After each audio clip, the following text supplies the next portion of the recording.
Temporanea pausa dal maltempo, ci attende una domenica con un tempo più asciutto e stabile sulle nostre regioni. Vediamo il dettaglio del 4 febbraio.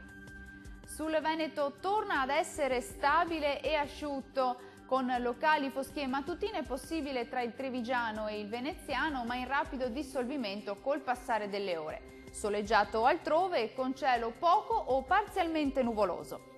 Diamo ora uno sguardo alle temperature, le massime saranno comprese tra 4 e 8 gradi, valori minimi tra -5 e 0 gradi circa.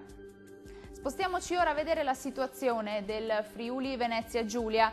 Anche sulla nostra regione sarà una bella giornata di sole, su tutti i settori il cielo si presenterà poco o parzialmente nuvoloso ovunque. Clima tuttavia un po' più freddo con temperature massime tra 6 e 8 gradi, minime tra -2 e 0 gradi.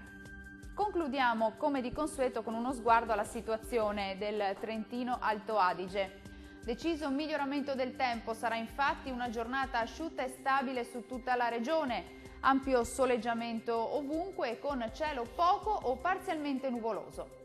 Temperature massime tra 8 e 9 gradi, valori minimi tra -1 e 0 gradi. Il mare sarà generalmente poco mosso, i venti deboli da est sulle zone costiere e moderati al largo. Dal meteo è tutto, arrivederci.